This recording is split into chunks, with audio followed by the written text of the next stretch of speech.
Jadi laut yang sangat luas itu disebut dengan samudra.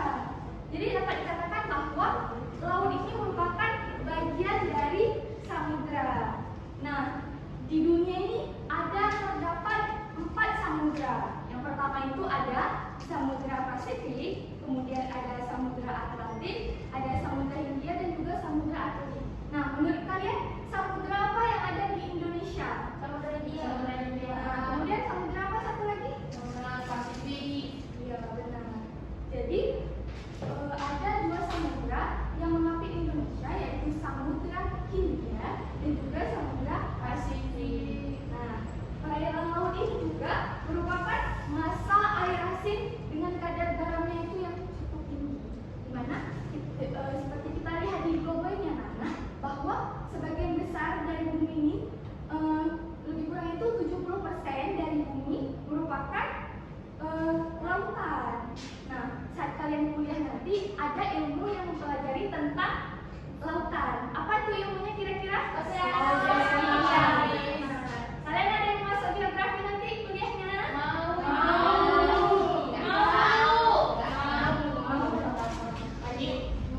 Nah, di dalam perairan laut ini kita ada yang namanya mempelajari tentang klasifikasi laut.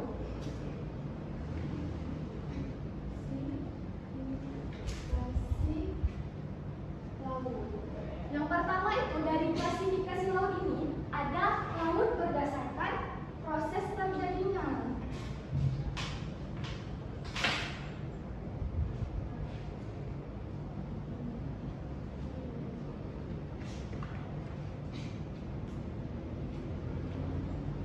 Nah, di dalam pembagian laut berdasarkan proses terjadinya ini, laut itu terbagi oleh 3. Yang pertama ada laut transgresi. Ya, benar. Yang kedua ada laut apa? Ingresi. Ya. Dan yang ketiga ada laut regresi. Nah, yang pertama itu ada laut transgresi. Jadi laut transgresi ini adalah laut yang terjadi karena genangan air dari lautan itu terhadap daratan naik akibat dari kenaikan permukaan air laut yang mencapai hingga 70 meter pada zaman es. Jadi laut transgresi ini dia itu awalnya merupakan daratan. Daratan ini tergenang oleh air akibat dari kenaikan air laut pada zaman es. Nah, contohnya itu ada di Indonesia, anak-anak. Nah, seperti kalian lihat di peta ini bahwa laut transgresi itu ada dia merupakan laut dangkal. Contohnya itu ada Laut Jawa. Laut Jawa itu di sini, di Laut Jawa itu di atas Pulau Jawa, anak-anak. Jadi dulu itu dia merupakan daratan, namun karena mencairnya es ditutup, dia berubah menjadi lautan. Ada juga di Selat Sunda. Selat Sunda itu dulunya itu merupakan daratan, karena mencairnya air es juga air es ditutup juga menjadi laut. Nah, kemudian ada laut ingresi, yaitu laut yang terjadi karena dasar lautnya itu mengalami gerak menurun, yaitu akibat dari peristiwa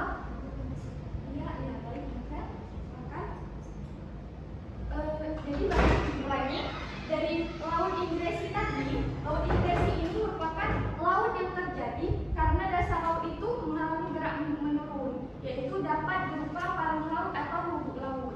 Dia ini termasuk jenis laut dalam. Contohnya itu di Indonesia itu ada di Laut Banda dan juga Laut Flores. Kalian ada yang tahu di mana Laut Banda dan Laut Flores? Tahu? Iya, benar. Kemudian yang ketiga ada laut regresi, di mana laut regresi ini merupakan laut yang menyempit pada zaman es karena terjadinya penurunan permukaan air laut. Nah, di Indonesia ini ada 2 jenis laut regresi. Kalian pernah dengar nggak istilah dangkalan Sunda dan dangkalan Sahur? Nah, benar. Jadi dangkalan Sunda ini merupakan laut yang menyempit pada zaman es, di mana dangkal Sunda ini merupakan bagian dari benua Asia yang dia itu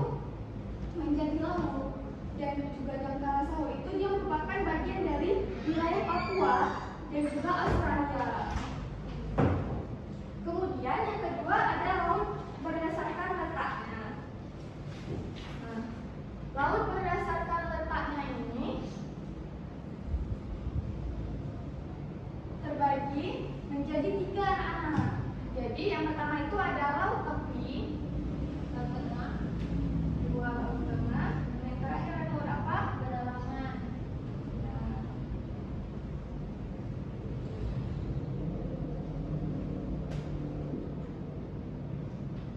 Nah, laut tepi yang pertama ada laut tepi. Jadi laut tepi itu adalah lautnya yang letaknya itu berada di tepi benua dan terpisah dengan lautan yang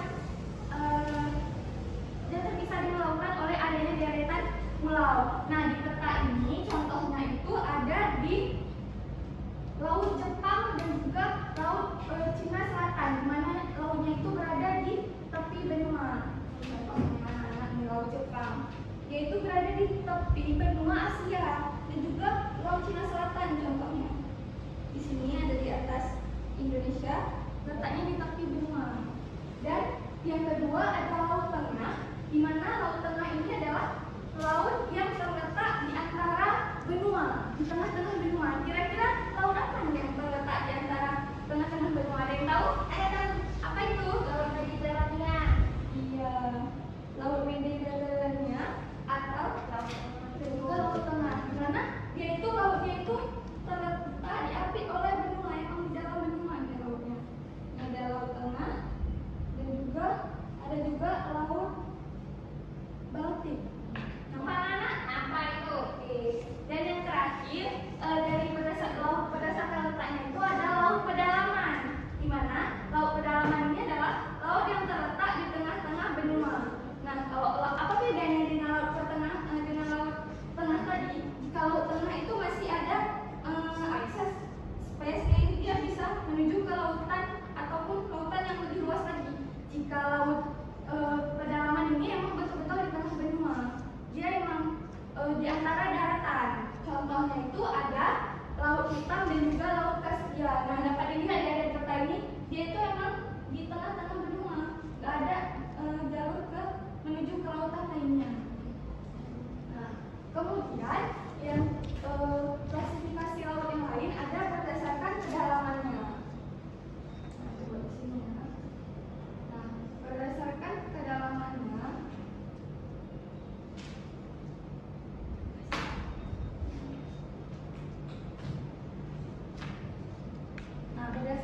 kedalamannya, ini laut ini ada dibagi menjadi beberapa zona. Yang pertama itu ada zona litoral. Yang kedua ada zona neritik. Yang ketiga ada zona batia. Kemudian tahu anak-anak zona apa lagi? Yang keempat ada Abisal itu, ya, zona abisal. Dan yang terakhir ada zona hadal. Nah, yang pertama itu ada yang namanya zona litoral, di mana zona litoral ini merupakan wilayah lautnya itu masih di wilayah pesisir, yaitu daerah pantai yang terletak antara garis pasang dan surut. Kemudian yang kedua itu ada zona batia, ada zona neritik, yaitu laut dangkal. Nah, ciri-ciri dari zona neritik ini, yang pertama itu bagian dasar lautnya itu sampai kedalaman 200 meter dan juga sinar matahari ini masih menembus di daerah ini. Nah, dengan adanya sinar matahari masih menembus di bagian zona neritik ini, di bagian ini kita masih bisa menemukan tumbuhan-tumbuhan laut seperti terumbu karang dan juga makhluk hidup dan juga tumbuhan-tumbuhan laut lainnya. Yang ketiga itu ada zona batia. Nah, di wilayah zona batia ini sudah termasuk ke wilayah laut dalam dengan ketentuannya itu yaitu antara 200 hingga 2000 meter. Nah, pada bagian ini artinya itu zona matahari itu zona itu tuh udah berkurang tumbuhan. Dan yang kemudian yang keempat ada zona abisal.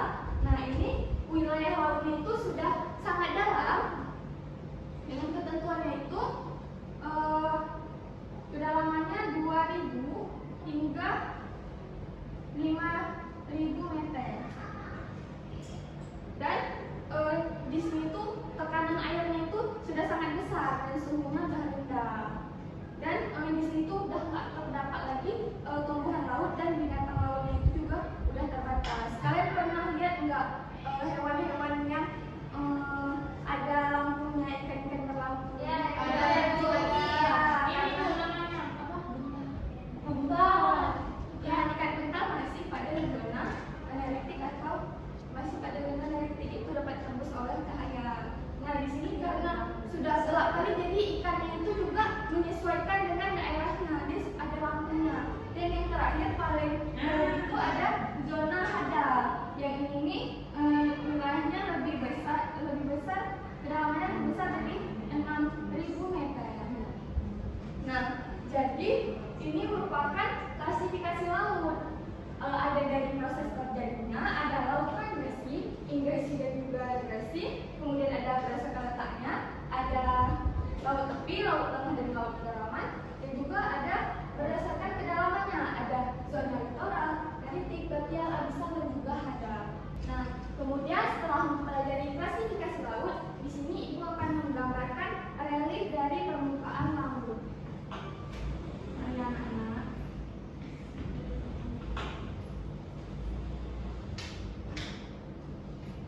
Nah, ini merupakan gambar relief dari permukaan laut anak-anak. Yang pertama itu di sini ada daratan.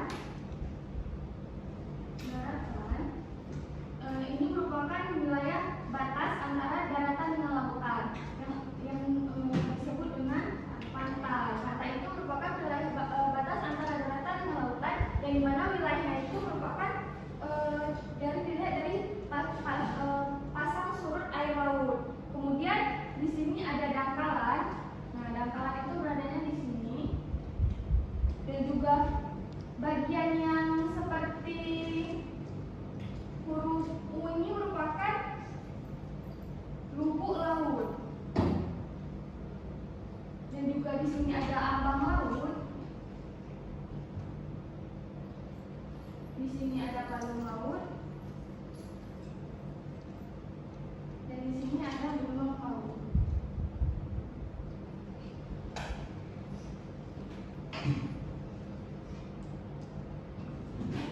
Nah, yang pertama itu ada bagian daratan. Jadi pada bagian ini merupakan permukaan bumi yang masih berada di atas permukaan air laut. Nah, pada gambar ini daratan itu tunjukkan sebagai area pantai, tempat vegetasi dan juga pepohonan dapat tumbuh. Dan kemudian yang kedua adalah ada dangkalan. Di sini yang kedua ada dangkalan. Dangkalan adalah bagian dasar dari laut yang dangkal dan juga landai. Nah, kedalamannya ini biasa tidak lebih dari 200 meter. Dan kemudian yang ketiga ada lubuk laut. Nah, lubuk laut ini adalah cekungan besar yang membentuk seperti mangkuk dan juga lebih dalam dari dangkalan. Namun dia itu tidak seperti palung yang dalamnya itu sangat dalam. Dan kemudian ada yang keempat, ada ambang laut. Ambang laut ini merupakan tonjolan atau punggung dasar laut yang memisahkan antara dua cekungan, yaitu antara lubuk laut dan juga palung laut. Dan yang kemudian yang kelima, bagian dari relief dasar laut ada palung laut. Nah, palung laut ini merupakan bagian terdalam dari laut dan juga dapat membentuk jurang. Ada yang tahu palung laut terbesar dunia palung laut apa? Mariana. Dan yang terakhir ada gunung laut. Jadi gunung laut ini adalah gunung yang terletaknya itu di dalam laut, yaitu terbentuk oleh aktivitas endogen dari dasar laut. Nah, di Aceh sendiri apakah ada gunung laut? Ada. Nah, dari penjelasan Ibu tadi, di sini kita akan bermain game anak-anak. Nah, sebelum bermain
baca ya. Ini baca dulu. Oke. Nah, cara mainnya itu adalah yang pertama itu ini bukan contoh. Di sini ada pertanyaan. Samudra besar yang ada di dunia. Misalnya nanti di meja kalian, di meja sini boleh. Nih, kalian harus memasangkan di sini ada jawabannya di kartu merah ini. Samudra besar yang ada di dunia. Nah, samudra Arktik, kemudian Atlantik, samudra Hindia, dan juga samudra Pasifik. Nah, begitu. Nanti jika klasifikasi laut berdasarkan kedalamannya seperti yang sudah Ibu jelaskan tadi, kalian pasangkan juga. Nah, paham? Oke, baik. Sekarang Ibu mau membagikan soalnya. Langsung dikasih. Klasifikasi berdasarkan kedalaman. Oke.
Ibu mau dentekan jawaban.